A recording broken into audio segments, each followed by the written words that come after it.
We definitely had a unusual start to the weekend.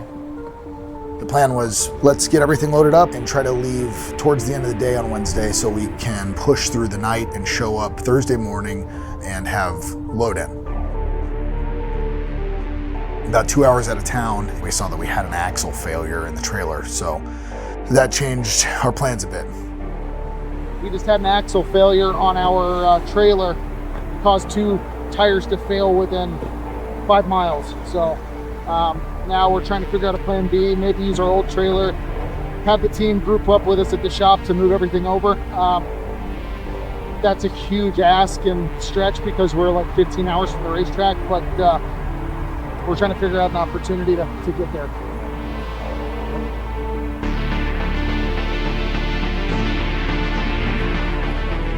Not something we could fix right away, so we had to secure the axle to the trailer, limp it home, and come up with a plan B.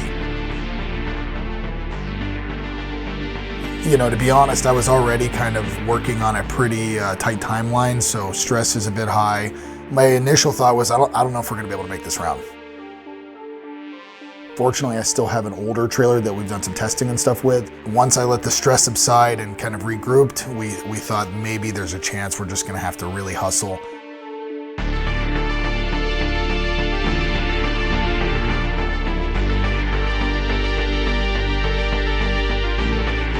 It's now, what day is it? It's Thursday morning. Fortunately, we still have our old small trailer. We're gonna plan to strip everything down to bare bones. We've been slowly emptying out the main trailer. We're gonna put everything that we can into this trailer, or at least this is the plan, and try to get back up to Elkhart, just drive through the night, and ideally be able to make it on track for Saturday morning. Continuing our streak of missing the first day of the track. But like I said, we're gonna be the Saturday boys from here on out. So apparently that's the way we're doing this thing. But I feel that it's worth all this effort. So I think we're gonna make it. We just shoved the bare essentials into the backup trailer and left a full 24 hours behind schedule. Same thing, did an overnighter driving. Eleanor was a lifesaver and was the truckie for the weekend and pushed through. It's obviously, not an ideal situation to be in. We didn't have the entire full setup that we normally would, which is a bummer. Obviously, that's not what we want.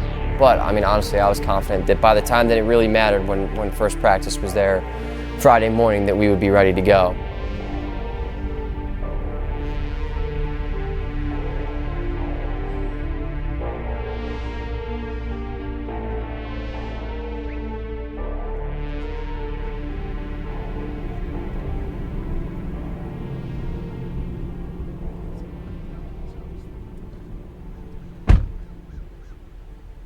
Okay, so we made it to MotoAmerica. We're here. It is approximately 6 a.m. local time, a little before 6 a.m. So really long drive, but we're good. We missed move-in day. Basically what that means is the guys are just gonna have to hustle today to get the bikes ready, get everything good to go on track. Fortunately, that's not a problem. These guys can handle this, no issue at all. So the good news is we're not gonna miss any track time. We should be able to get right out there, hit the ground running, and do what we came here to do. We're just going to kind of have a more minimal workspace, and some of our stuff is downsized a bit, but in terms of our capability, ideally will not be impacted at all. Typically Thursday is a load-in day, chance to go over the bike with the technicians, go over the plan for the weekend with the rider, just kind of get organised and settle in for the weekend. So it did throw a spanner in the works, but I think we made the best of it, By the time that I showed up to the track on Friday morning, everything was already ready to go, which was awesome. The whole team definitely worked hard to get to that point. Crew chief is kind of the interface between the rider and the team, if you like. So with Freddie, going over settings, tyre strategy, running the crew, running the weekend really from the technical side, trying to make the bike faster. We had some technician changes for this round. Martin had to rotate out, and we brought in a new guy, Malcolm. As a result, we moved Manny to the clutch operation, and our plan was to go through clutch procedures and kind of just take our time and do that on Thursday with Manny, and we didn't have time to do that. takeoff. I did the side. The stress right now is not trying to win the race, it's trying to put the weekends together, and the result will come if we put the weekend together. So yeah, the stress is trying to get everything organised and getting the team running as it should, and yeah, I think we're making big improvements, but that's where the stress is right now. Friday morning was really good. That's where we get to do a load of laps, we get to run through the tyre strategy, we get to do a lot of setup changes, and you know, that's what we've been missing for the first 2 rounds.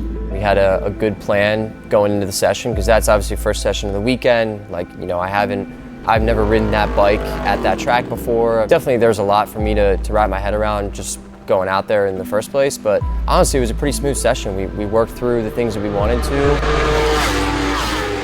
Despite the lack of prep time, we all felt really good about that session. Ben felt pretty good on the bike and had some really positive feedback. We saw right away some things we could work on and improve.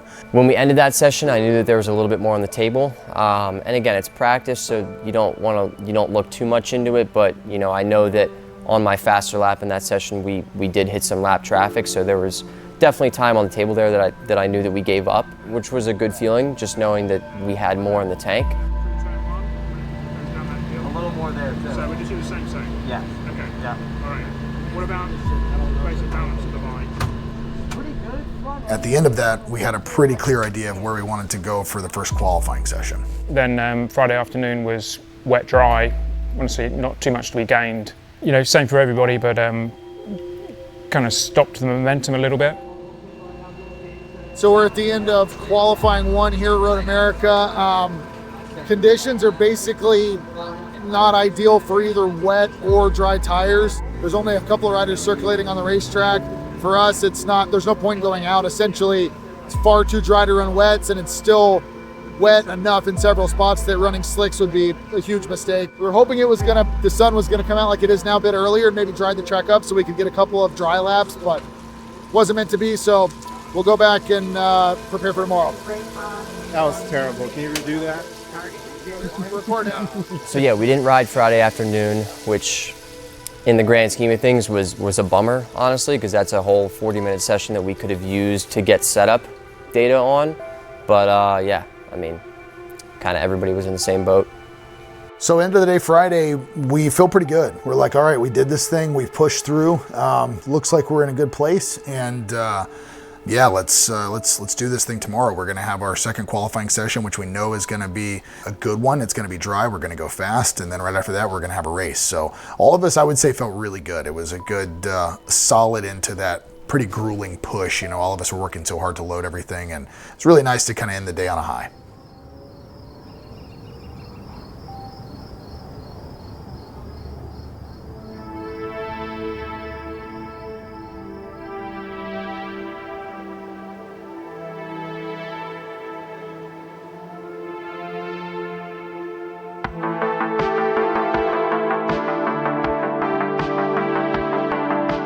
The really cool thing about this weekend in Road America, first and foremost, was the attendance was apparently record-setting, so there was a tremendous amount of fans there. That was just awesome to see. That's like exactly what you want. Road America is actually pretty different from any other track that we go to. It's one of my favorite tracks, just blanket statement. I love that place.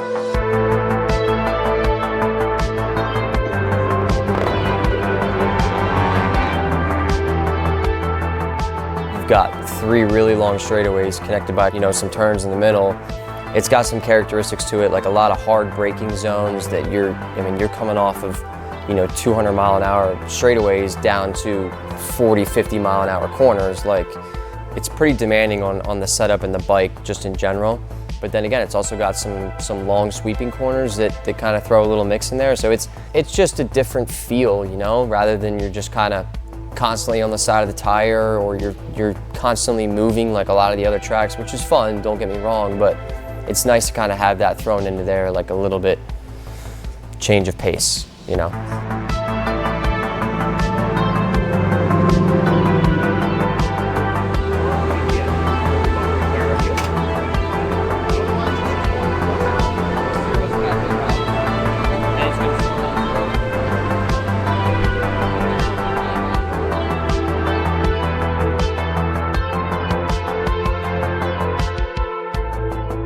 For Qualifying 2, we made some minor changes to the motorcycle on the setup side, did some electronics adjustments. Again, we were pretty happy with the general window we're in, and we did some adjustments with the clutch. This was Manny's first time doing the suitor clutch. And when the bike was on track, it looked like our pace wasn't quite there. We were not quite where we expected to be. Ben came in and commented that it felt a little off. So we had a quick look, seemed okay, and we sent him back out. So then about 3-ish laps into Q2 there, we had our issue. I mean, I was just coming out of Canada corner, so turn 12, driving up that straightaway there. From all indications that I had, like everything was perfectly fine, and then the bike shut off.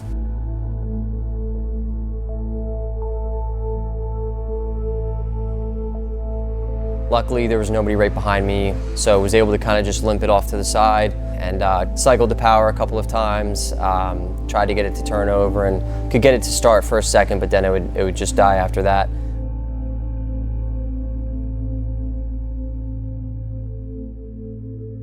I knew that that was session over for us.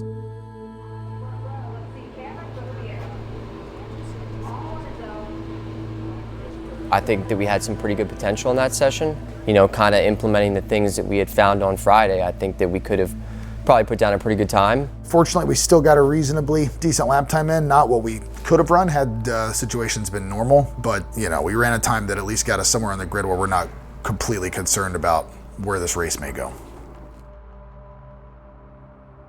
We got the bike back at the end of that session, got everything unloaded. What we found was just a minor issue with the clutch installation. Wasn't a big problem, but we went ahead and had to pull that out and correct it. And again, unfortunately, this is like that cascade effect. Manny has never been responsible for setting up the clutch. It was a relatively complex assembly, especially, you know, we have some special things in there. And we didn't have that day to go over that with him. Unfortunately, we kind of just threw him in the deep end. And what happened was a very easy mistake to make, something that, you know, he took accountability for, but it was just, you know, it is what it is. It cost us a little bit of time in that session. At the end of that, we did an oil change, did some minor work on the bike, and we decided to just go ahead and prime the oil. Unfortunately, a tool that we used to prime broke, and a piece of that tool fell down into our engine case, essentially down into the engine itself. That wound up being quite the challenge. You know, we can't run a motorcycle with a part of a tool inside the engine. No way we're gonna run this thing and potentially have an engine failure.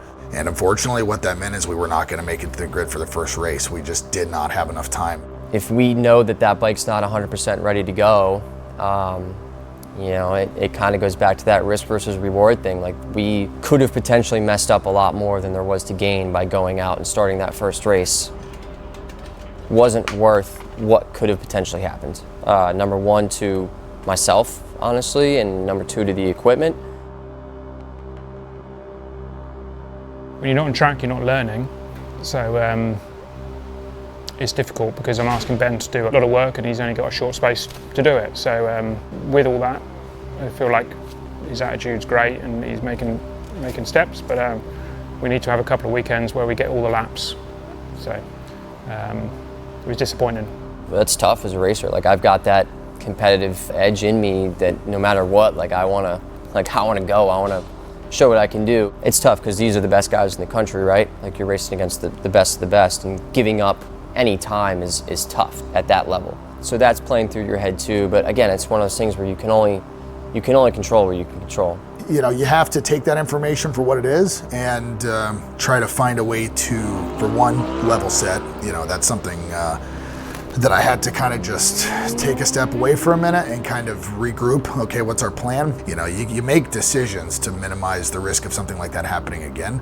But at the end of the day, you still lost that race. That's points, it's track time. Again, same stuff that we've talked about in other sessions, and we're losing valuable time. It's really important for Ben to ride the motorcycle. It's important for us to get that data. You kind of gotta, like, have your moment, be upset about it, and then, all right, it's done, it's over with. You gotta move on. Like, there's a whole nother day that you have to be focused on to make the most out of the weekend. That's all you can do. You can't get caught up in that stuff. You have to learn from it. There has to be accountability, but you have to move forward. We unfortunately missed race one, but they took that time double, triple checked all the work, making sure that the issue that we had in qualifying was resolved. Everything else was buttoned up. I know that by the time they left the track Saturday evening that we were going to be ready to roll come Sunday morning.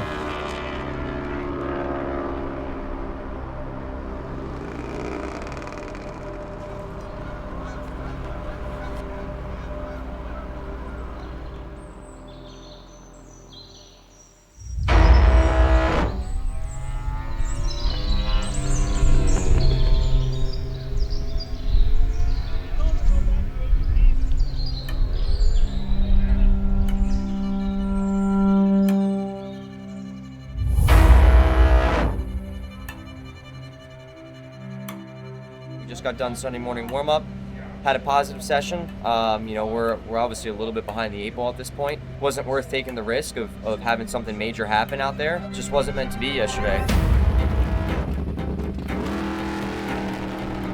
So yeah, just chip away at it. We're gonna make a few changes going into today's race. I got pretty good feelings on the bike for, you know, the sessions that we've had. So just stay positive, get a good start, and it's MotoAmerica. So if I latch onto those guys and can be in that group and get in that draft, I think we'll be in for a good race. Applause rings around this 4-mile circuit that was built in 1955. We're getting ready for the second Superbike race of the weekend. So going into race 2, obviously the tone is a little bit different because we're now putting all of our eggs in one basket for the weekend. I've got one shot this weekend to show what we're capable of. I want to make the most of it. Every weekend we're making changes, making big steps on things, so we have to take risks sometime in motorsport. It's easy to try to mitigate risk by staying in a comfort zone. That's something I really try to push us not to do, because while it is risk inherently, sometimes you can find something special. So that's what we did. Ironically, during the warm-up lap of that race, I went and asked Ben, hey, what'd you think about that? And he's like, I don't think I like that. And I was like, well, that's what we're rolling with. So, you know, use the handlebar switch to change the strategy as needed, but we're gonna start here and let's just see how it plays out. Benjamin Smith is on the grid. Didn't take to the grid yesterday, but the Flow for Law SBU Unlimited rider will be on the grid for race 2, so that is great to see. That's about it from me then. Let's get ready for this one. It is the second Superbike race of the weekend. It was definitely an eventful race, like as an overall statement. We were starting on the 3rd row, so a little further back than I would have liked, but honestly, this Flow for Law SBU R1 starts really good. Here we go. 12 laps scheduled in this one. Ben actually got a really strong start. 2 guys kind of got into it right off the start there. Oh man, what? Oh, 2 guys got together. That's Gagne. Kind of broke things up a bit, but we went from 9th to 4th going into the first corner, so I was pretty happy with that.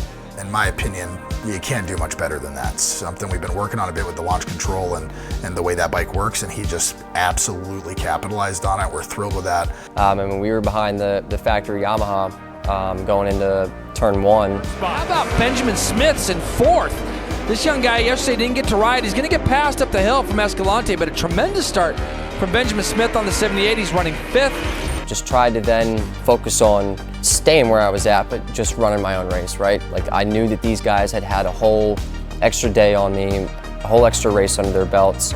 But again, the bike felt really good. So Ben was on the back of Richie, and what I was most happy was Richie started to gap Ben, but then Ben kind of reset and then started gaining again.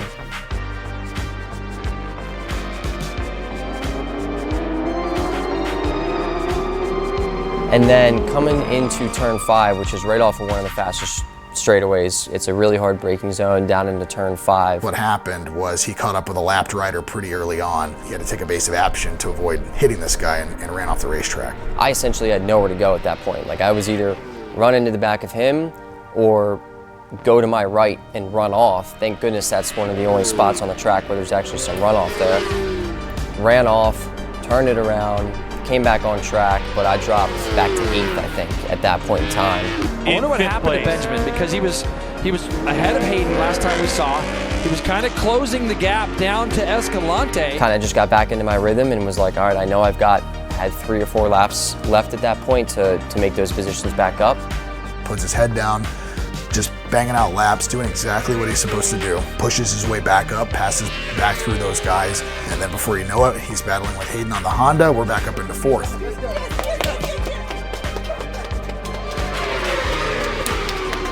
Wow. But Benjamin's done a nice recovery job here.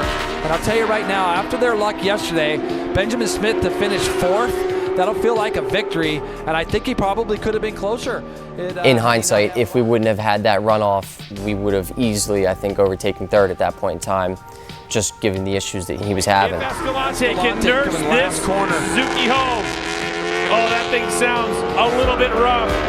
And there is Benjamin Smith. Can Escalante get this thing to the top of the hill? He has to look over his shoulder, and he is able to hold on and take his wheel.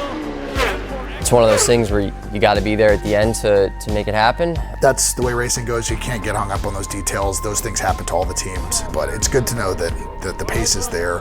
Honestly, at the end of the day, to cross the line in 4th, with everything that we dealt with, to end the weekend on a high note, our best finish yet, in the premier class, I'll take that. Obviously we had a little bit of luck on our side along the way, but we're there. Like we're really not that far off of those top guys. I mean, we almost snagged the podium in our 3rd race of the season.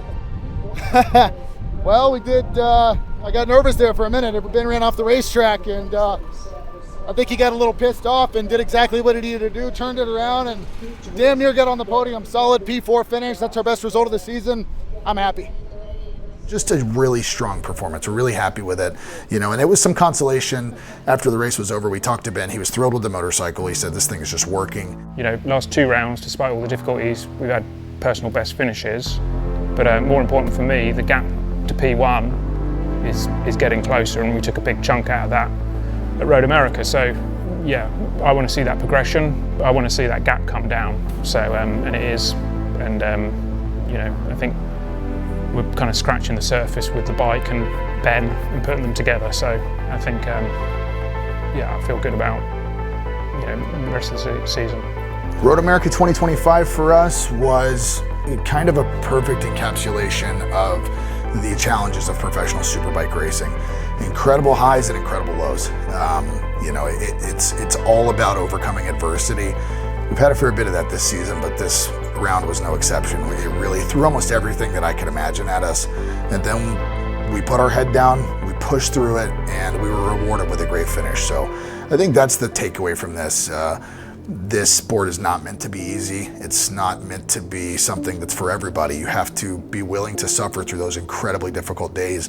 We were questioning, why am I even here? What am I putting myself through this for? And then you get a result, and it's an immediate reminder, this is why we're here. It's always a work in progress, like everything. Between what we're doing here today, I came up to the shop we're working on things like little things with ergos, and I mean, we're moving pegs inches, centimeters, and doing little things here and there, but these are all pieces of the puzzle that add up to this big thing of a final result. It's just that constant chase, we're finding the limit, and we're trying to push the limit further and further. This is our first year as a program running a proper Superbike effort. I'm confident in myself. I know how much work I put into this, and I work super hard at this. This is what I live for. I truly think that if we can just keep making these little steps and putting in the effort like we are here today and continuing this, that we'll be there. No doubt about it.